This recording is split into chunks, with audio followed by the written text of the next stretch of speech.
Fitness એક મોટો problem થયો. આપણે ત્યાં છે ને એક ગેરસમજ આપણે બહુ લઈને બેઠા કે ધર્મ એ શરીરને કચડવાની વાત કરે છે. ધર્મ એ શરીરને જરાય પ્રધાનતા આપતું નથી. ધર્મ એ જાણે કે શરીરને સાફ કરવાની જ વાત કરે. લોચ કરો, ઉપવાસ કરો, ભૂખ્યા મરો, સૂકું ખાઓ, બસ તપસ્યા કરો, ખમાસમણ આપો, થાકી જાઓ, ડૂચા કાઢી નાખો શરીરના. એવું નથી. શરીરને ખૂબ સંભાળી સાચવી અને પછી તપ કરવાનો. શરીર છેક સુધી તમારું સારું રહે એની બાબતમાં જ્ઞાનીઓએ બહુ સરસ નિર્દેશો આપ્યા છે. તદેવહી તપ કાર્ય, તપ પણ એવો જ કરવાનો જેનાથી ઇન્દ્રિયોને આંખ, કાન, નાક એને કોઈ નુકસાન ન થાય. બીજી બધી કાર્યવાહીઓ આપણી જે રોજની ધર્મક્રિયા, કર્તવ્યો એ બધું જે હોય એ સીધાય નહીં. અને સાથે લાંબા ગાળે નુકસાન ન થાય, ગુસ્સો, આવેશ વગેરે ખાસ આવે નહીં, શરીરમાં કોઈ કાયમી નુકસાન ન થઈ જાય. આને ધ્યાનમાં રાખીને જેટલો થાય એટલો તપ કરવાનો. તો એ જ રીતે તપસ્યા કરવાનું કીધું છે. આંખ મીચીને તપ કરવાનું પણ નથી કીધું. એવી રીતે શરીરને સાચવવાનું પણ લખ્યું છે કે શરીર માધ્યમ ખલું ધર્મ સાધનમ. ધર્મ કરવો હોય તો પહેલા નંબરમાં શરીર તો જોશે જ. ચરવડો નહીં હોય હજી સામાયિક થશે, ધોતિયું નહીં હોય તો લહેંગો ચાલશે, પણ શરીર નહીં હોય તો કોનું શરીર લાવશો? એ તો આપણું જોઈશે. એટલે આપણી પાસે ઘડિયાળ ના હોય ને તો અંદાજે 48 મિનિટ કઈ રીતે થાય એ કોકને પૂછીને નક્કી કરશો. એટલે 48 મિનિટ બતાવનારી ઘડિયાળ ના હોય, બધું ચાલે, પણ તમારી પાસે શરીર સરખું ના હોય તો તમે બેસી ના શકો. સામાયિક કરવું પણ અઘરું છે. એટલે શરીર સારું જોઈએ. તો શરીર એક મંદિરની ઉપમા આપીને એને સાચવવાની વાત લખી કે શરીરને મંદિરની જેમ સાચવો, પણ એની તાકાત એની હણાય નહીં. અને અત્યારના એવું થયું કે એટલા બધા ફિટનેસ માટેની અવેરનેસ અને ફિટનેસ સામેની ચેલેન્જીસ બંને વધ્યા છે. ફિટનેસ માટે આટલી અવેરનેસ પહેલાં ક્યાંય કશે નહોતી. અને અવેરનેસની સાથે સાથે તમે પ્રોબ્લેમ્સ તમે ગણો તો પણ એટલા જ વધ્યા છે. એટલા જ એના કેટલાક કારણો છે. આપણે ત્યાં આગમ શાસ્ત્ર છે, ઠાણાંગ સૂત્ર, એમાં 9 પ્રકારના કારણો બતાવ્યા છે. હું તમને આગમ શાસ્ત્રની વાત કરું છું કે માંદા પડવાના, ફિટનેસ તોડવાના 9 જાતના કારણો બતાવ્યા છે. હવે એની સામે WHO રિપોર્ટ છે. એ લોકોએ કેટલાક 6 જાતના કારણો આપ્યા છે કે એ લોકો પણ કહે છે કે કેટલાક કારણો એવા છે કે જેના કારણે તમારી ફિટનેસની સામે પ્રશ્ન આવે. હવે આ 9 ને આ 6 ભેગા કરો ને, ઘણા સમાંતર છે, બહુ સમાંતર છે. એટલે એ બધી ચીજોને આપણે જોઈએ ત્યારે લાગે કે આટલું ડેપ્થમાં આગમશાસ્ત્રમાં પણ લખેલું છે જે WHOના રિપોર્ટ હવે બતાવે છે. એ લોકો કે તમારા શરીરમાં જતો ખોરાક એ જો પ્રોપર અનહેલ્ધી ડાયટ કે જેને કહેવાય, અનહાઇજેનિક નહીં. હાઇજેનિક બાબતમાં તો આપણે બહુ અવેરનેસવાળા છીએ. હાઇજેનિક ટચ હોય એ વસ્તુ લેવાની, વસ્તુ ખાવી હોય તો પણ ક્યાંથી ખાવાની. 4 રૂપિયાની વસ્તુના 24 રૂપિયા જે આપીએ છીએ ને એ બાકીના 20 તો હાઇજીન માટે જ આપતા હોઈએ છીએ. ઘણી વાર આપણે વધારે પે કરીએ અને એ આપણે તૈયારી રાખીએ છીએ, કારણ કે આપણને એમ છે કે આપણને પ્રોપર હાઇજેનિક વસ્તુ મળવી જોઈએ. તો આ રીતે હાઇજીન માટે આપણે જાગૃત છીએ, પણ હેલ્થ ઇસ્યુ જ્યારે ક્રિએટ થતો હોય ત્યારે હેલ્ધી ડાયટ છે કે નહીં એ જોવું પડે. આપણે ત્યાં વ્યક્તિ પોતાની શરીરની કક્ષા, પોતાની તંદુરસ્તી, ઓવરઓલ ઇન્ફ્રાસ્ટ્રક્ચર બોડીનું એ કેવું છે, બીજા નંબરમાં એન્વાયરમેન્ટ કેવું છે, ક્લાઇમેટ કેવી છે, તમે જે પ્રદેશમાં રહો છો એ પ્રદેશ કેવો છે, આ બધું જોઈને એને અનુરૂપ તમારે ખોરાક લેવાનો હોય. જ્યારે ઋતુ સંક્રાંતિ કાળ, ક્લાઇમેટિક કન્ડિશન્સ ચેન્જ થતી હોય એ વખતે થોડા દિવસ જો મરી મસાલા, ઘી, તેલ, દૂધ આ બધું થોડુંક ઓછું કરો તો તમને ફાયદો થાય. અને ઋતુ સંક્રાંતિ કાળ આવે જ્યારે એક ઋતુમાંથી બીજી ઋતુમાં, એક ઋતુ પતી ગઈ અને બસ હવે ગરમી શરૂ થાય છે તો એ જ સમયે હોળી આવે. એવી જ રીતે શિયાળાની શરૂઆત થતાં પહેલાં અને એક ચોમાસાની ઋતુ પતે એ જ વખતે પાછી હોળી આવે. તો હોળીને લોકેશન એવું આપ્યું છે કે તમે એવા ટાઈમે જ આવજો કે એ ટાઈમે અમારે શું લુકું સૂકું થોડું ખાઈ લઈએ એટલે અમારું બધું સરખું થઈ જાય. એ કુદરતી રીતે જ આવી રીતે ગોઠવાયેલું છે. આપણું બહુ સાયન્ટિફિક છે, એને ખાલી છે ને ડીકોડ કરવું પડે કે કેટલું પ્રોપરલી ડિઝાઇન કરેલું છે, અદ્ભુત છે. એ લોકોએ 6 કારણ આપ્યા છે કે તમારો ખોરાક જો અનહેલ્ધી હશે, unhealthy diet, it forms the first reason. આ સૌથી પહેલું કારણ છે કે જેના કારણે માણસ માંદો પડે છે. માંદા પડવાના કારણે પછી શરીર સાજું રહેતું નથી. માણસે સ્ટ્રોંગ રહેવાનું છે શરીરથી, મનથી અને આત્મબળથી. પોતાના સ્પિરિચ્યુઅલ એનર્જીથી પણ એને સ્ટ્રોંગ રહેવાનું, એને વિલ પાવરથી પણ સ્ટ્રોંગ રહેવાનું, એને સોશિયલી પણ સ્ટેટસથી સ્ટ્રોંગ રહેવાનું છે, ભાંગવાનું નથી, અને ફિઝિકલી પણ વળી ગયેલો ન હોય, એ ફિઝિકલી પણ સ્ટ્રોંગ હોય, ફિટ હોય. તો સ્ટ્રોંગ આ રીતે રહેવા માટે એને હેલ્થ સાચવવી પડે. પણ શરીરને સાચવવાનું કઈ રીતે? મેં ગયા વખતે પૂરું કર્યું ને એને પહેલાં 2 વખત પહેલાં મેં કીધેલું, if health is lost something is lost. વેલ્થમાં આટલું મોટું નુકસાન નથી, રિગેન થાય. જેટલી ઝડપથી ગયેલા પૈસા પાછા આવે એટલી જ ઝડપથી એકવાર ગુમાવેલું આરોગ્ય પાછું નથી આવતું. એકવાર યુ બીકમ અ ડાયાબિટીક. હવે નોન ડાયાબિટીક થઈને બતાવો, વર્ષો લાગે છે. અને બહુ કડી સાધના હોય તો સેંકડોમાંથી કોક થાય. બાકી એકવાર ડાયાબિટીક થઈ ગયો એ થઈ ગયો, સિક્કો જ લાગી ગયો કે યુ આર ડાયાબિટીક, પતી ગયું, જિંદગીભર લીધે રાખો દવા. એવી રીતે નોન ડાયાબિટીક થવું અઘરું છે. સિમ્પલ, આટલી નાનકડી વસ્તુ, એમાં ખાલી 0.1-1.5% ખાલી નીચે લાવવાનું છે શુગર લેવલને.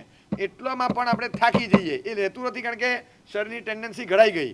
એકવાર અનહેલ્ધી ડાયટના પનારે પડ્યા એટલે એના કારણે અંદર આ બધું ડિપોઝિટ થયું ને અત્યારે હવે ખબર પડે છે કે ડાયાબિટીસ કેમ બહુ વધ્યા. કારણ કે આખી માન્યતાઓનો છેદ ઉડે છે. પહેલાં એ લોકોના જ રિપોર્ટ હતા, હેલ્થ ઓર્ગેનાઇઝેશન્સના, નેશનલ ને ઇન્ટરનેશનલ લેવલના રિપોર્ટ્સ, કે શરીરમાં જેટલો ખોરાક જાય એમાં 40, 45, 50% સુધી શુગર આવે ત્યાં સુધી બહુ વાંધો નહીં. હવે એ લોકો જ ફેરવી નાખે છે કે નહીં, એવું ના હોય, 10%થી ઉપર તો જવું જ ના જોઈએ. સીધો આટલો મોટો ગાબડું, 10%થી ઉપર જવું ના જોઈએ. અને તમે જોશો તો બધા જ આપણા ખોરાકો જે બને છે ને અત્યારે તો જો કે ખોરાક બનતો જ નથી. અત્યારે તો જે બને છે શું બને છે ખબર જ નથી, કંઈક અલગ જ બને છે, ખબર નહીં. આપણા પૂર્વજો હોત તો એ લોકો તો આપણી ધૂળ કાઢત, કારણ કે લોંદાને મહેંદામાંથી બહાર જ નથી આવતા કોઈ. હવે આપણે શું ખાઈએ છીએ જ ખબર નથી. પણ એ જે ખોરાક આવ્યો એમાં પુષ્કળ પ્રમાણમાં સાકર, પુષ્કળ. એક સોફ્ટ ડ્રિંકની બોટલ તમે પી જાઓ, 8 થી 10 ચમચી સાકર ગઈ પેટમાં.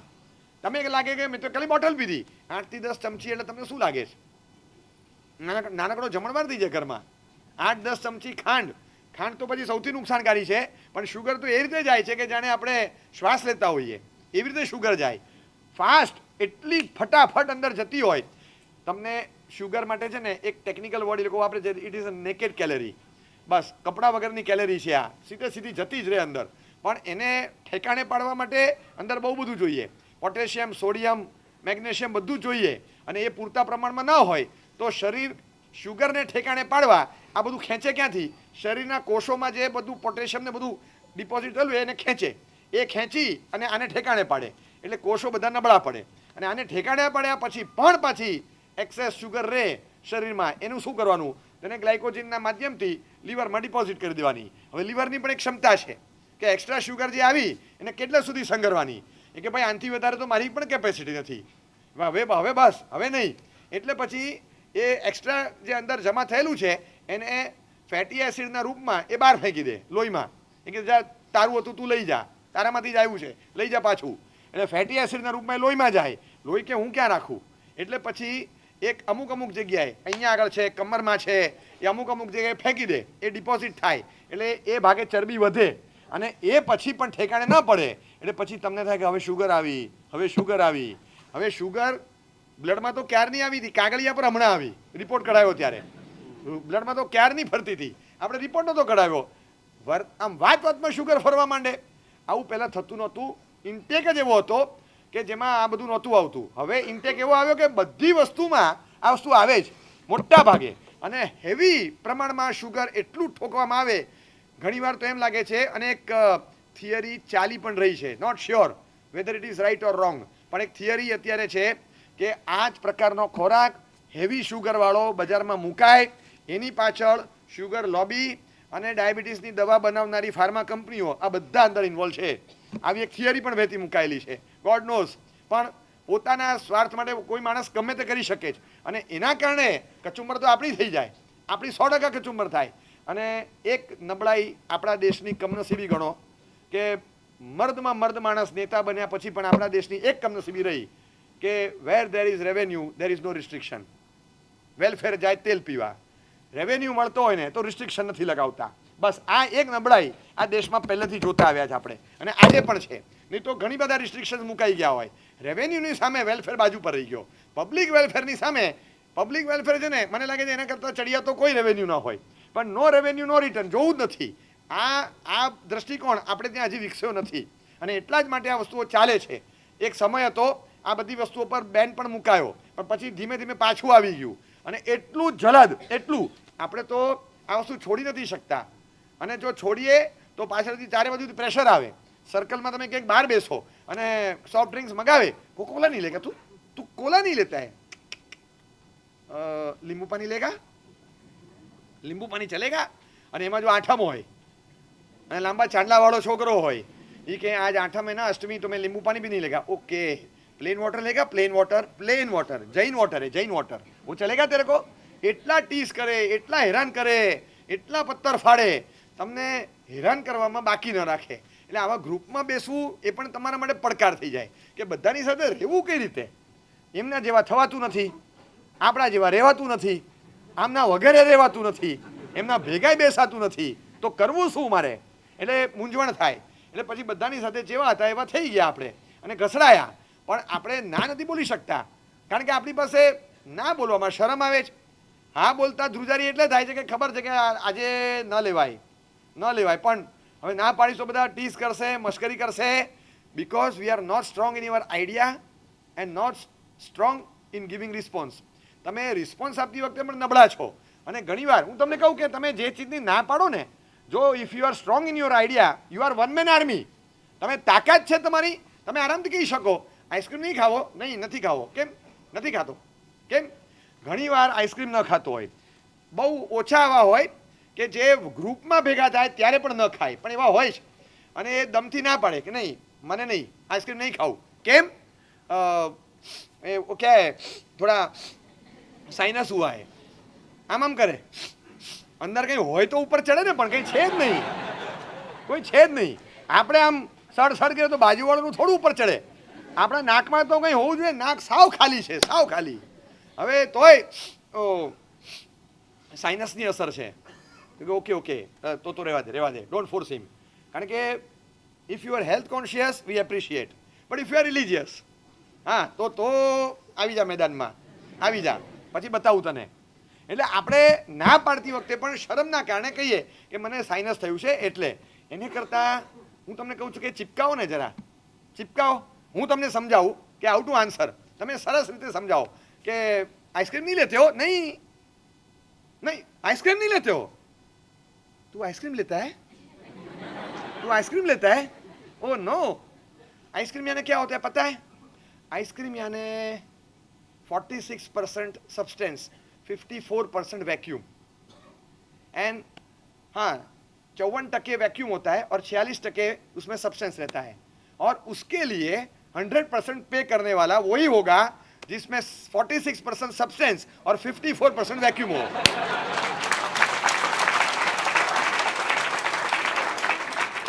यू आर पेइंग फॉर 100% क्योंकि લખેલું હોય ને ગ્રામ.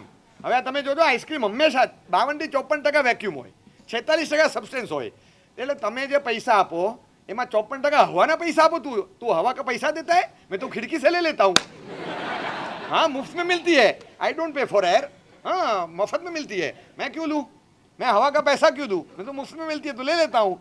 I don't pay for it. हाँ मुफ्त में मिलती है उसका पैसा क्यों देने का? मैं नहीं खाता हूँ, मैं नहीं खाता हूँ. તમે चिपकाओ जरा. कोला भी नहीं पीता है? नहीं, I never eat, I never drink, मैं लेता ही नहीं हूँ. ऐसी चीज़ ली जाती है कि it's just a toilet cleaner. हाँ टॉयलेट क्लीनर. कभी हमारे वहाँ वो नहीं रहता है, एसिड नहीं रहता है तो डाल देते हैं, फिनाइल नहीं रहता है तो डाल देते हैं. અને ચેક કરજો, કરવું હોય તો ચેક કરજો. તમને એમ થાય ને લીંબુ પાણી ઢોળાઈ જાય તો કીડી થાય કે નહીં થાય? કીડી થાય, કીડિયામાં પણ થાય કારણ કે સાકર હોય. પણ આમાં જે એસિડિક વસ્તુ અંદર એલિમેન્ટ્સ છે એના કારણે ચોખ્ખું ચટ તમારું ટોયલેટ એકદમ પરવડે એવું હોય. અને હિંમત હોય તો એકવાર કરીને જો, પીવાનું મન નહીં થાય તમને. હા તમે ટેસ્ટી ફિનાઇલ નાખો અંદર, એકલો કાર્બન એક્સેસિવ અંદર નાખેલો હોય. કોઈ પણ માણસ કોલા પીશે એટલે પહેલાં એને કોલા હજી તો અડધું અંદર જાય ને, ઓયા બે ઓડકાર આવશે જ કન્ફર્મ. કેમ? કારણ કે કાર્બન ગયો અંદર. નાનપણથી આપણે શું શીખ્યા કે કાર્બન એક્સહેલ કરવાનો, ઓક્સિજન અંદર લેવાનું. तो तू कोला पीता है, this is against science. Science बोलता है कि ऑक्सीजन अंदर लेना और कार्बन को बाहर छोड़ दो. तू इतना सारा कार्बन अंदर डालता है, मैं साइंस के विरुद्ध नहीं जा सकता. चिपकाओ એને બરાબર. હું તમને શીખવાડું આન્સર આપતા. તમે એવા પ્લેટફોર્મ પર ના બેસો. જો એક વસ્તુ સમજો, ધર્મ કરવો છે સમજણથી કરવો છે ને ખુમારીથી કરો, ખમીરથી કરો. તમે કરો છો આટલું સ્ટ્રોંગ વસ્તુ છે, બેઝ કેમ નબળો રાખો છો? તમારી પાસે પરફોર્મન્સ સારું હોય પણ તમારું સ્ટેજ બેકાર હોય. આ વુડન પ્લેટફોર્મ પર કોઈને તમે કહો દાંડિયા રમવાનું તો રમી બતાવે, પણ કથકલી, આરંગેત્રમ, ભારતનાટ્યમ બધું માસ્ટરી કરી હોય એને, બધામાં એને વિશારદ લીધું હોય અને ડિગ્રી લીધેલી હોય, એવા પરફોર્મરને તમે થર્મોકોલનું સ્ટેજ આપો, શું થાય? 2 મિનિટમાં ધવાક નીચે અવાજ જ આવે. કારણ કે સ્ટેજ નબળું છે, પ્લેટફોર્મ વીક છે, પરફોર્મન્સ સારામાં સારું આપી શકે એવા પરફોર્મર, પણ નબળું પ્લેટફોર્મ આપો તો એ ટકશે નહીં, પ્લેટફોર્મના કારણે પડશે. એમ આપણું પ્લેટફોર્મ છે ને ખુમારીનું જોઈએ. સ્ટ્રોંગ છીએ આપણે આપણા વિચારમાં. શેના માટે ગભરાઈએ? એ કે તમને ખબર નથી, અને કોઈ મશ્કરી કરે તો કહેવાનું કે તું મશ્કરી કરે છે ને, really sad to say but I doubt your intelligence. તારી બુદ્ધિમત્તા માટે હવે મને પ્રશ્ન થાય, because true intelligence lies in respecting everyone's choice. બધાની ચોઇસને રિસ્પેક્ટ આપતા શીખો. તમે જો કોઈની ચોઇસને રિસ્પેક્ટ નથી આપતા તો તમારી ઇન્ટેલિજન્સ માટે અમને ડાઉટ આવે છે. ચીપકાવો બરાબર. એટલે માણસ થશે કે હું ઇન્ટેલિજન્ટ નથી તો પછી ચૂપ રહેવાનું. હવે એ એની મેળે ચૂપ થશે. એને નાખો કોર્નરમાં, તમે કોર્નરમાં ના જાઓ. તમે ગભરાઓ અને તમે શરમાઓ તો અનહેલ્ધી વસ્તુ, અભક્ષ્ય વસ્તુ, બધી જ વસ્તુ જીવનમાં આવશે. એટલે આવી વસ્તુઓ જીવનમાં આવી છે ને, આ બધાનું મૂળ કારણ ખાલી સ્વાદ નથી, સર્કલ પણ છે. સર્કલના કારણે જોઈને ઘણું બધું આપણા જીવનમાં એવું આવ્યું જે ખરેખર અનહેલ્ધી ડિપોઝિટ કરે છે અને બધું અંદર નાખતા. બધાની સાથે હતા તો આઈસ્ક્રીમ ઓર્ડર કર્યો, બધાની સાથે હતા તો સોફ્ટ ડ્રિંક મંગાવ્યું. તમે ગમે તે મંગાવો, એ સોફ્ટ ડ્રિંકમાંથી સોફ્ટ શબ્દ ગમે ત્યારે ગાયબ થઈ જાય પાછો. પછી ડ્રિંક જ રહે ખાલી, અને એ જાય પછી કે ફ્રેન્ડ સર્કલમાં હતા, એ ફ્રેન્ડ સર્કલમાંથી પછી કશું ના રહે. એ વર્ચ્યુઅસ સર્કલ છે કે વિશિયસ સર્કલ છે, એ તો ફ્રેન્ડ્સની ક્વોલિટી ચેક કરો ત્યારે ખબર પડે, બાકી કંઈ ખબર ના પડે. પણ એના આધારે જે જીવનમાં આવે એ કેટલી બધી વસ્તુ આવે. હવે બધા સાથે હોય, અમે કેવી રીતે ના પાડીએ? એટલે આઈસ્ક્રીમ માટે કીધું તો પછી ના પાડી તો એમ થાય કે તો દહીં ખાવા બેઠા હતા બધાની સાથે, દહીં લઈને થોડા બેસાય, છાશ લઈને થોડું પીવાય, બધા કોલા લેતા હોય ત્યારે. અમારે બધાની સાથે તો રહેવાનું. પણ તમે હેલ્થ કોન્શિયસ છો, સાયન્ટિફિકલી પણ આના રીઝન્સ જાણી અને તમે એને જવાબ આપી શકો અને તમે ઓપ્શન્સ બતાવો. એક છાશના ગ્લાસમાં ન્યુટ્રિશિયસ વેલ્યુ કેટલી છે, ન્યુટ્રિશન વેલ્યુ કેટલા ટકા છે અને એની સામે કમ્પેરેટિવલી આમાં કેટલું છે, એક કમ્પેરેટિવ ચાર્ટ તો બનાવો તો તમને ખબર પડશે કે કઈ રીતે 96% પાણીને સાકર, બાકીનું કેમિકલ્સ કશું છે નહીં આમાં. એ જ વસ્તુ નાખવાની શરીરમાં અને કાર્બન પુષ્કળ પ્રમાણમાં જાય ને નુકસાન કરે છે. અને એટલું જલદ હોય છે, માણસ મરી જાય, એનો અંતિમ સંસ્કાર થાય ત્યારે પણ હડ્ડી અને દાંત બે એમને રહે, એને કાંઈ ન થાય, શરીરનો રાખ થાય. પણ તમે દાંત હોય ને, તૂટેલો દાંત કોલામાં નાખી દો, આફ્ટર 15 ડેઝ તમે જોશો દાંતનું ડાયામીટર 60% રિડ્યુસ થઈ ગયું હશે અને ઘણીવાર ઓગળી જાય છે. આખો દાંત અઠવાડિયામાં ઓગળી જાય. જે દાંત અંતિમ સંસ્કારમાં પણ બળતો નથી એ આની અંદર પીગળી જાય. એટલે કેટલું જલદ હશે તમે જસ્ટ કલ્પના કરો, જસ્ટ ઇમેજિન. તાકાત હોય તો એકવાર પ્રયોગ કરી જોજો. આ પ્રૂવન પ્રયોગો છે બધા, કે એની અંદર નાખેલો દાંત પીગળે છે અને પીગળે નહીં તો દાંતનું ડાયામીટર ઘટી જાય આખા. એ કઈ રીતે થાય? એ તો એવો ને એવો રહે જ. અંતિમ સંસ્કાર પછી રાખમાં પણ ચારણીમાં ચાળો તો આખો દાંત નીકળે. દાંત ન પીગળે કોઈ દિવસ, અગ્નિમાં નથી પીગળતો, આમાં પીગળી જાય છે. હવે જે વસ્તુ બહાર કરે છે એ અંદર એ જ કરશે, હડ્ડીઓને નબળી પાડશે. સાકર પૂરતા પ્રમાણમાં જાય અને એટલી બધી પ્રમાણમાં સાકર છે, 100 ગ્રામ. આપણે ત્યાં ગળપણ નહોતું, આપણે મીઠાઈ નહોતા ખાતા, પણ આપણે ત્યાં ગોળ હતો, સાકરનું કલ્ચર જ નહોતું. તમે જોજો જૂની આખી સિસ્ટમ જોજો, ગોળનું કારણ હતું. અને ગોળમાં અને સાકરમાં ફરક, સોડિયમથી લઈ, મેગ્નેશિયમથી લઈ, કેલ્શિયમથી લઈ, આ બધી વસ્તુઓ આમાં 0.00%માં આવે અને પહેલામાં 4.5, 20, 150 એવા મિલીગ્રામમાં આવે. 20 ટાઈમ્સ, 40 ટાઈમ્સ, 80 ટાઈમ્સ, 150 ટાઈમ્સ ગોળમાં વધારે હોય. જે પોષક તત્વ સાકરમાં હોય છે નીલ, એની સામે 25, 50, 100, 150, 250 ગણા એટલા જ મિલીગ્રામમાં સાકર કરતાં ગોળમાં વધારે હોય છે. પોષક તત્વ છે એટલે ગોળ બધી રીતે સારો હતો. અને આપણી બધી મીઠાઈ તમે જો શીરો, સુખડી, ચીકી, આ બધું ગોળથી બનતું અને એ જ ગોળની જ મીઠાઈઓ આપણે ત્યાં લગભગ ચાલતી. આપણે ત્યાં આજની તારીખમાં પણ દાળમાં ગોળ નાખે, ગોળનું ચલણ હતું, સાકરનું નહોતું. કાંઈ નહીં તો રોટલીનો ગોળ, રોટલો ને ગોળ લઈ લેવાનું. એ દાળ, ભાત, શાક બધાનું ભેગું કામ કરે. આટલું ખાઈ લેતા હતા. કોઈ રોટલીને સાકર ખાઈને બતાવે, મને રોટલીને સાકર આપી દો ને ચાલશે. આજની તારીખમાં રોટલીને ગોળ ચાલે, પણ એ રોટલીને સાકર નથી ચાલતી. એ ગોળ બધે જ ચાલતો અને પોષક તત્વ હતું. આ સાકર આવી ત્યારથી પથારી ફરી. અને વ્હાઈટ ખાંડ આવવાના કારણે સૌથી મોટું નુકસાન ગયું હોય તો આના કારણે. સખત એક્ટિવ છે, સખત પાવરફુલ છે શુગર લોબી. એટલે કોઈ દિવસ સચ્ચાઈ, સફેદ ખાંડનું કાળું ચિત્ર નજર સામે ક્યારેય નહીં આવવા દે. પણ ખરી હકીકત એ છે, સાયન્ટિફિકલી તમે ચેક કરાવશો તો ખબર પડશે કે નુકસાનીનું સૌથી મોટું કારણ હોય તો એક સાકર છે. અનહેલ્ધી ડાયટના ઘણા બધા કારણો છે, પણ એમાં એક અગત્યનું કારણ છે કે સાકરનું પ્રમાણ વધ્યું છે. બહુ જ પ્રમાણમાં સાકર પૂરતા પ્રમાણમાં જાય છે. ગોળ જતો તો એ નુકસાન નહોતું કરતું, સાકર નુકસાન કરે છે. અને એ સાકર બધે જ વપરાવા માંડી, એક કે એક ચીજમાં, દરેક ચીજમાં આવી. હમણાં એ લોકોએ પેરામીટર્સ ચેન્જ કર્યા આખા, કે હવે સોફ્ટ ડ્રિંક્સથી લઈ એનર્જી ડ્રિંક્સમાં, બાળકો માટેના ફીડમાં, બધામાં સાકરનું પ્રમાણ 10%થી વધારે ન હોવું જોઈએ. એ રિસન્ટલી હમણાં એ લોકોએ આપ્યું, તમે વાંચ્યું હશે ન્યૂઝપેપર્સમાં થોડા મહિના પહેલાં. તો અત્યાર સુધી તમે લોકો જ રિપોર્ટ આપતા હતા 40-50% સુધી ચાલે, તો કે હા પણ એ ટ્રાયલ એન્ડ એરર પર હવે અમને લાગે છે કે આટલા ટકા ન ચાલે. તો આટલા ટકા ન ચાલે એના સામે શું કરવાનું તમને ખબર છે? એક વ્યક્તિને કેન્સર થાય તો ટોબેકો બનાવનારી કંપની પર છે ને અમેરિકામાં તો સીધો કેસ ઠોકી દે. અમેરિકાએ અત્યાર સુધીમાં એમ કહે છે કે કદાચ $4,000 મિલિયન, $4,000 મિલિયન કરતાં વધારે પૈસા આવી રીતે કમ્પેન્સેશનમાં અપાવ્યા છે આવા બધા કેસીસમાં. આપણે ત્યાં લગભગ આવો કેસ જ નથી થતો, આવો કોઈ કેસ જ નથી થતો. આપણે લગભગ એવું છે, આપણે ત્યાં લગભગ માન્યતા જ એવી કે ના એ કેન્સર થયું પણ એ આના કારણે થયું એમ નહીં, એમ જ થઈ ગયું, એમ જ થઈ ગયું છે. મુંબઈમાં બોમ્બ ધડાકા થાય એમ જ થયા ને, કોઈના કારણે ક્યાં થયા? એ વખતે લાગતું હતું કે 12 જણાના કારણે થયા, કેટલાકને ફાંસી, કેટલાકને ઉમ્ર કેદ આપી. હમણાં કોર્ટે જસ્ટિફિકેશન આપી દીધું કે કોઈના કારણે બોમ્બ ધડાકા નથી થયા, યું હી હો ગઈ, બસ અચાનક જ બોમ્બ ધડાકા થયા. આપણે વાંચ્યું છાપામાં, એટલે અચાનક જ બોમ્બ ધડાકા થયા. એવી રીતે અચાનક જ તમને કેન્સર થઈ ગયું વિધાઉટ એની રીઝન, કોઈ કારણ નહોતું. શ્વાસ લીધો અને મૂક્યો, બસ એટલી વારમાં કેન્સર આવી ગયું, ખબર નહીં, એમાં કોઈ કારણ નથી, એમાં કોઈ કારણ નથી. એટલે આપણે આવા કેસીસમાં નથી જતા, પણ કેસ સ્ટડી તો કરો કે શું નુકસાન થાય છે. અનહેલ્ધી ડાયટના આટલા બધા નમૂના જોયા પછી કશું જ નહીં. અને સાકર, એવા નુકસાનકારી બીજા તત્વો, કેટલીક એવી વસ્તુઓ પણ એમાં ભેળવવામાં આવે કે જે બહુ નુકસાન કરે. એનર્જી ડ્રિંકથી લઈને બધી ચીજોમાં તમારી અંદરથી શરીરની તાકાતને ખતમ કરે અને તોડે એવા તત્વો અંદર ભળેલા હોય અને એના કારણે તકલીફ ખૂબ વધે.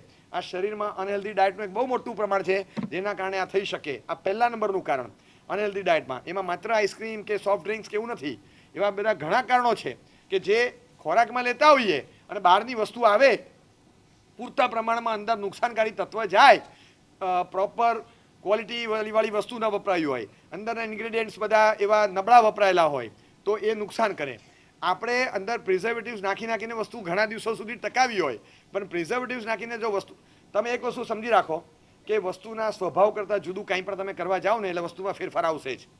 વસ્તુનો જે મૂળભૂત સ્વભાવ હોય ને એ મૂળભૂત સ્વભાવને તમે ચેન્જ ન કરી શકો. આજે જે રોટલી બની એ કાલે ન જ ટકે ભાઈ, ન જ ટકે. તમે જાન્યુઆરીની રોટલી જુલાઈમાં જો વાપરવાની હોય ડીપ ફ્રીઝરમાં મૂકીને તો 100% તમે કંઈક એવું કરવા માગો છો કે જે એમાં અંદર ખાને ફેરફારો કરશે જ. એ રોટલીના ઘટકોમાં ફેરફાર થાય જ, એમને આપણામાં ન જાય. એટલે વાસી રાખીને આપણે એમ થાય કે સાયન્સ કેટલું આગળ વધ્યું, હવે બધું પ્રિઝર્વ થાય છે, કેટલું સરસ રહે છે, પણ એ આગળ વધ્યું પણ એની સામે નુકસાન જે થતું હશે એ આપણે ટેસ્ટ નથી કરતા, ચેક નથી કરતા કે પેલી તાજી રોટલીને અત્યારની આ રોટલીમાં શું ફરક છે. એ કોઈ ચેક કરે ત્યારે ખબર પડે. બહાર તો બધું સરસ જ લાગે. એટલે આવા ફેરફારો બહુ થઈ જાય છે. બીજી બાજુ આપણા ખોરાકમાં પોષક તત્વો હતા, હવે સ્વાદિષ્ટ તત્વોની બોલબાલા વધી. શરીરને અનુકૂળ આવે એ જોવાનું, ખાલી જીભને અનુકૂળ આવે એ નહીં. જો આ છે ને, આ બ્રોકર છે, આ દલાલ છે, પાર્ટીનો ઓર્ડર આવે એટલે માલ પહોંચાડે, એને એની દલાલીમાં રસ છે. પણ આનો દલાલ એવો વિચિત્ર છે ને, 5% પાર્ટી કો 95% મુझे चाहिए. દલાલની 1% 2% હોય ને આપણે આપ્યા ભાઈ. કોઈ દલાલી એવી જોઈ છે 95% દલાલ ના હોય, પાર્ટીને પેમેન્ટ 5%નું હોય. આ તો બચારું કાંઈ નથી, એ તો દૂધ જ માગે છે. સાકરવાળું જોઈએ, એલચીવાળું જોઈએ, કેસરવાળું જોઈએ, ગરમ ગરમ જોઈએ, મલાઈ વગરનું જોઈએ, આવું જોઈએ. એ આની ડિમાન્ડ છે બધી, એ બધી ડિમાન્ડ દલાલની છે. કોઈ દિવસ એવો કોઈ હોય આમ છાપીને ટિકિટો પર સિક્કા મારીને આપતો જ હોય, ટિકિટ આપતો હોય, ટિકિટ બુકિંગ કરતો એજન્ટ હોય, પણ કેટલી ટિકિટ, કેટલી ડબ્બામાં કેપેસિટી 72ની હોય તો 90 ટિકિટ, 100 ટિકિટ, 120 ટિકિટ ફાડે જ જાય. મને મળે છે ને મારું કમિશન, એટલે ડબ્બાની કેપેસિટી જોયા વગર ટિકિટો ફાડ કરે. પછી ડબ્બામાં પેસેન્જર વધારે ભરાય ત્યારે ડબ્બાનું શું થાય એ પહેલાં નથી જોવાનું, એને એના કમિશનમાં રસ છે. આ બહુ જોખમી આઈટમ છે, બહુ ખતરનાક આઈટમ છે, આના ભરોસે ના રહેવાય. એટલે સ્વાદિષ્ટ વસ્તુઓની બોલબાલા આજે બહુ વધી. સ્વાદ મળતો હોય તો બધું લઈ લેવાનું અને એની સામે બધું ગૌણ પોષક તત્વો લેતા હતા, પોષણવાળો આહાર લેતા હતા. એની સામે હવે સ્વાદવાળી વસ્તુ આવી ગઈ, કોર્નફ્લેક્સ ખાવાના, હવે નવી સ્ટાઇલ આવી. હવે એ બધી વસ્તુઓ ક્યાં, એમાં શું પોષક તત્વ આવે? કશું ના આવે. એટલે બોલતો હોય બચારો એવું, આજે બોલે ને ફેન્સી રીતે વાત કરતો હોય એટલે આપણને જરા એમ લાગે કે આ હાઈફાઈ બોલે છે. કે તમારે ત્યાં અમારે small wheat bread along with tiny crispy noodles and tomato chips, એટલે આ ભાખરીને સેવ ટમેટાનું શાક, કશું નહીં. બોલેલું હાઈફાઈ તો પેલો તો ઘરે જઈને કે આ તો ખબર નહીં શું ખાતો તો, આપણે તો સાંભળ્યું નથી. હું સાંભળ્યું નથી, વર્ષોથી આ જ ખાતા આવ્યા છે. ભાખરીને ટમેટાનું શાક જ બોલ્યો, પણ એને બોલતા ના આવડ્યું, એટલે એ બોલે કંઈક બીજું. એટલે હવે એ જ વસ્તુ રાઉન્ડ ધ વે ફરતી ફરતી આપણી સુધી પહોંચી, પણ એ જરા નવી સ્ટાઇલથી આવે, બીજું કંઈ નથી. એટલે નવી વસ્તુ આવે. સવારના પોરમાં ઉઠીને તમે ખાલી માત્ર આ જે ઘસો છો ને, હું તમને કહું, જે લોરિન સલ્ફેટ જે તત્વ ફીણ પેદા કરે, અને જે તત્વ ફીણની સાથે તમને આમ એવા ફીણના ગોટા શેમ્પૂમાં, ડિટર્જન્ટમાં એ તત્વ ઉમેરેલું હોય, એ જ તત્વ થોડા ઓછા પ્રમાણમાં પેસ્ટમાં નાખે તો જ તમને ફીણ પેદા થાય, નહીં તો ન થાય, કમ્પલસરી.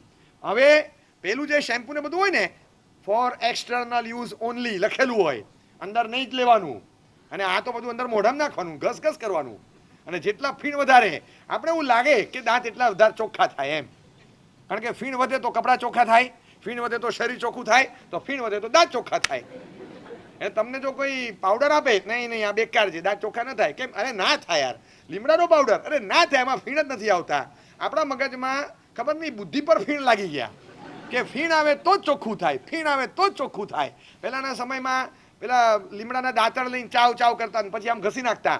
લીમડાનો રસ જે છૂટે ને, એનાથી દાંતના બધા ચોખ્ખા થતા, રૂટ સુધી રસ ઉતરતો, ગમ્સના પોલાણવાળા ભાગમાં અંદર સુધી જાય, કેવિટીઝ રહે નહીં, બધું ક્લિયર કટ, આ બધું બહુ ચોખ્ખું થતું હતું, અને ચાવવાની પ્રેક્ટિસ પડતી હતી, એ દાંત બરાબર ચોખ્ખા થઈ જતા હતા. હવે ન લેવાય, એની જગ્યાએ પેસ્ટ આવી ગઈ.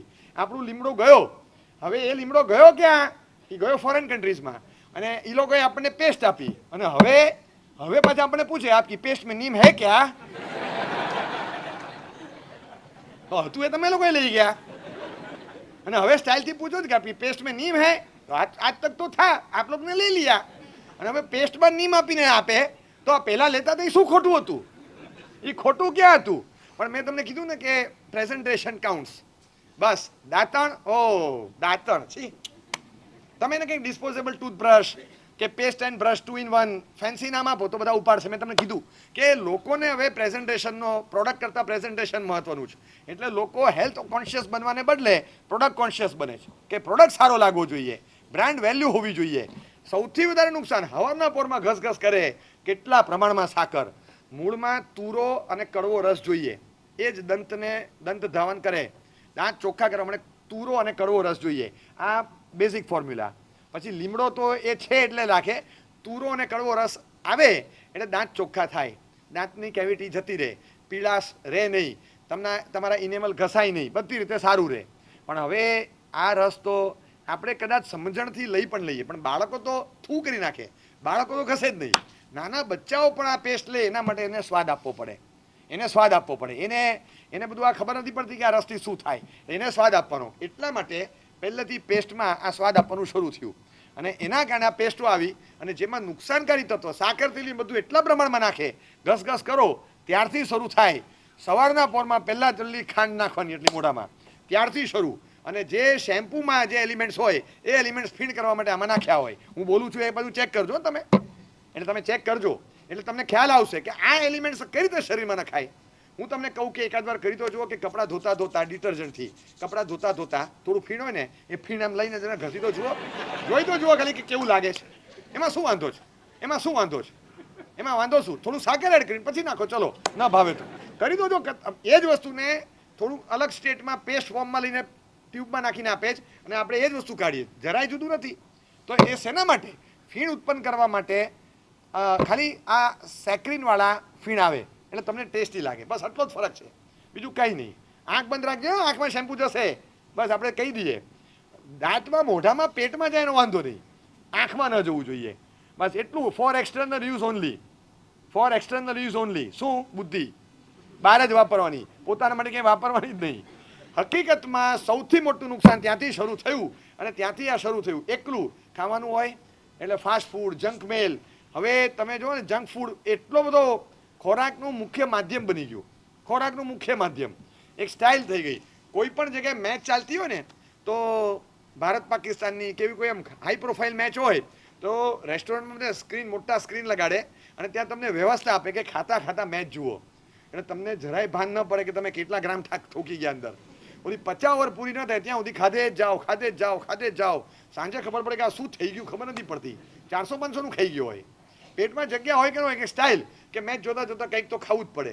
મેચ જોતા પેલો રમનારો ચાવ્યા કરે ચિંગમ, એ સમજ્યા, ચલો એ તો એ હવાની એકનું એક જ ચાવતો હોય. પણ આપણે કંઈ ખાતા ખાતા મેચ જોવાની જરૂર છે, પણ એક ટેવ પડી ગઈ. છોકરાઓમાં તમે જો કે ફેટી કિડ્સ કેટલા 12 થી 15 વર્ષના હોય અને 65-68 kg. તમે વજન જુઓ, તમને લાગે કે 4 FSI નું બાંધકામ આટલા નાના પ્લોટમાં કર્યું છે. મ્યુનિસિપલ કમિશનર તો માથા ફરેલો હોય ને, મને તો થાય કે ગેરકાયદેસર બાંધકામ છે, તોડ, ડિમોલિશન ઓર્ડર આપી દઉં બધો, કર અઠાઈ તોડી નાખ બધું બાંધકામ હમણાં.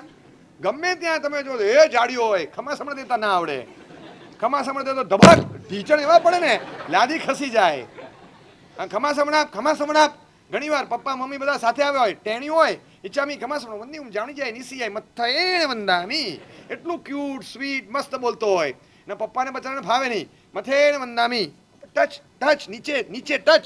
એટલે પપ્પાને ટચ થયું નથી, પણ હવે નથી થયું, કારણ કે અરાવલીના પહાડો બધા વચ્ચે આવે છે કે તું શાંતિ રાખ અત્યારે. તો એ પાછા પપ્પાને કે ટચ, પપ્પા નીચે નીચે હેડ ટચ હોના चाहिए. હવે પપ્પા જો ખરેખર માથું નીચે ટચ કરે તો પગ ઉપર થઈ જાય એમ છે, ફાવે જ નહીં ત્યાં આગળ. ગોવાલિયા ટેન્ક મુંબઈમાં, ત્યાંથી હું 332 સાઈડ ગયેલો. પાછળના હેંગિંગ ગાર્ડનના રસ્તે જવાય, ટૂંકો રસ્તો છે અને શાંત એરિયા. એ રસ્તે 2-3 વાર અમારે આવવા જવાનું થયેલું. ત્યારે મને ખબર પડી કે એટલા બધા લોકો ત્યાંથી આવર જવર કરતા હતા સવારના પોરમાં, પેલું 3/4 પહેરીને, અને સવારે દોડતા જ હોય, પેલું લગાડેલું હોય, કોઈક કૂતરાની સાંકળ હાથમાં પકડી હોય, કોઈક એકલું એકલું વાતો કરતા કરતા, આમ એકલા એકલા ન હોય પણ આપણે પાગલ લાગે, આમ કરતા કરતા ચાલતા હોય, કોઈ હોય જ નહીં આપણને કે શું કરે છે આ, તો આપણે ખબર પડે કે ઠીક સામે કોઈક છે, બાકી ખરેખર પાગલ લાગે. એકલા એકલા ચાલ ચાલ ચાલ ચાલ કરતા હોય અને આમ આમ જે દોડતા હોય સવારના પોરમાં, એ આખું આમ તમને એમ જ લાગે કે જોગર્સ પાર્ક છે. આખો એરિયા એવો હેંગિંગ ગાર્ડનની સાઈડનો આખો પટ્ટો. ત્યાંથી સહેજ આગળ જાઓ ને હેંગિંગ ગાર્ડનની અંદર જાઓ ગેટમાંથી અંદર, તો અંદર જતાની સાથે 2 મોટા પાઇપ છે, સિરીઝ છે આખી. 2 પાઇપ આમ હોય, એક આડો હોય, પછી 2 પાઇપ આમ ઊભા હોય, એક આડો હોય. હવે ત્યાં પેલા અંદર જાય, ઉપર પગ ભરાવે, આખા ઊંધો લટકે અને પછી આમ ઝોલા ખાય. જે આડો પાઇપ હોય એની ઉપર પગ ભરાવે અને નીચે આમ લટકતો હોય, પછી એ ઝોલા ખાતો હોય ફટાફટ. તમે જુઓ ને એન્ટ્રી ગેટ ઉપર છે ને, ગરીબો બેઠા હોય, ખાડા પડ્યા હોય પેટમાં, એવા અંદર આમ વાંકા વળી ગયા હોય. ભગવાન કે નામ પર કુછ દે દો બાબા, भगवान आपको सुखी रखे, भगवान के नाम पर कुछ दे दो, 5 दिन का भूखा हूँ, बच्चे ने कुछ नहीं खाया, भगवान के नाम पर कुछ दे दो. બિચારો માગતો હોય. પેટના ખાડા તમે જુઓ, આંખો ઊંડી ઉતરી હોય, નાયો ધોયો નથી, કપડાં એવા, ગરીબી જોઈને આપણે ત્રાસ થાય. 50 મીટર અંદર જાઓ, 50 મીટર અંદર, અને 500 કરોડનો માલિક હોય, એને આણે 3/4 પહેર્યું છે, એ પેલાય 3/4 પહેર્યું છે, પેલાય પણ હાવ બંડી વગરનું પહેર્યું છે, એ ઓલો સ્લીવલેસ પહેરીને ચડ્યો હોય, ગંજી, અને એને આલું ગંજી ન કહેવાય, કહેવાય ટી શર્ટ, એટલે આનો વાંધો નથી આવતો. બાકી તું બનિયન પર કેમ આવ્યો? એ બનિયન નથી, હા બ્રાન્ડેડ છે, તું સરખું બોલ. હા ટૂંકામાં ટૂંક, કાપડ માર્કેટમાં જેટલી શોર્ટેજ છે ને, મને લાગે એવી તો ક્યાંય નહીં હોય આજે, એવું લાગે ઘણી વાર. એટલે કાપડ જ ઓછું વાપરે, અને પછી ત્યાં જઈ અને ભરે પગ અંદર, આવડું મોટું હોય, ફેટ એટલું મોટું હોય, અને આમ લટકતો હોય, અને તમને જોઈને જ ખબર પડી જાય કે પૃથ્વી ગોળ છે.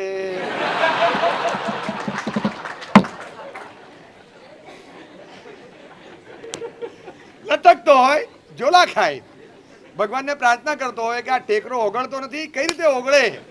પેલો બચારો ભૂખ્યો હોય, એ કઈ ખાડો પૂરાતો નથી, કઈ રીતે પૂરાય?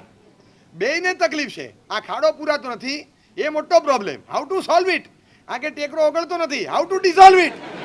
બેયના પ્રોબ્લેમ છે. 50 મીટર, અને મુંબઈના 2 એક્સ્ટ્રીમ તમને 50 મીટરમાં બતાડું, તમે ત્યાં જઈને જુઓ. આ ખબર પડે કે આને ખાવાનું મળતું નથી અને આને ખાતા આવડતું નથી. આડે ધડ જે આવ્યું એ જવા દીધું, જે આવ્યું એ જવા દીધું, જે આવ્યું એ જવા દીધું. તું જા હું આવું છું, તું જા હું આવું છું, તું જા હું આવું છું, જવા જ દે અંદર. અને પછી આડે ધડ ખાય, કોઈ ઠેકાણા વગરનું. એટલે અને પાછું અનહેલ્ધી ડાયટ, જોયા વગર. નૂડલ લાવ, આ લાવ, પેલું લાવ, પીઝા લાવ, હવે ચીઝ છાંટીને લાવે તો ચરબી જમા ના કરે, શું કરે બીજું? એટલા બધા કોલેસ્ટ્રોલના પ્રોબ્લેમ, બીપીના પ્રોબ્લેમ, ફ્લક્ચ્યુએશન વધે. આ બધાના મૂળ કારણમાં તમે જશો ને તો બધા ખાવાના તત્વો જ હવે એકદમ જ હાઇજેનિક હશે પણ હેલ્ધી ડાયટ નથી. એ આપણું જે બનવું જોઈએ શરીર, એને કોષોને મજબૂતી મળવી જોઈએ, સુપાચ્ય રહેવું જોઈએ, પચે એ છે જ નહીં. એટલે પેન્ક્રિયાસ પર એવો લોડ આવે, પેન્ક્રિયાસ પર એટલો બધો લોડ આવે ને કે બસ ઇન્સ્યુલિન કાઢ, ઇન્સ્યુલિન કાઢ, ઇન્સ્યુલિન કાઢ, શુગરને ઠેકાણે પાડ. થાકી જાય બચારા પેન્ક્રિયાસ, નિવૃત્ત થઈ જાય છેલ્લે કે વી રિટાયર, આજથી કામ બંધ, બસ કંપની છોડીને જતા રહે લોકો. અને કંપનીમાં રહે, વગર પગારે રહેશું પણ કામ નહીં કરીએ. પછી આ ડૉક્ટર કહી દે કે તમારે પેન્ક્રિયાસમાંથી ઇન્સ્યુલિન ઓછું આવે, ઇન્જેક્શન લો, તો વી ઇન્જેક્ટ ઇન્સ્યુલિન. હવે આ કરવાનું અને પછી તો ડૉક્ટર દવા આપી દો ને શું મારે પછી સાવ તો કંઈ સાકર વગરની ચા નહીં ફાવે. એટલે શુગર ફ્રી શુગર સુધી. શુગર ફ્રી શુગર એટલે આપણને લાગે કે ગજબ છે. શુગર ફ્રી શુગર, હવા વગરની હવા, એના જેવું છે આ. હવા વગરની હવા કેવું લાગે આપણે, કોઈ બધા હવા વગરની હવા, પાણી વગરનું પાણી, એના જેવું છે આ શુગર ફ્રી શુગર. અને તમને નુકસાન ન કરે.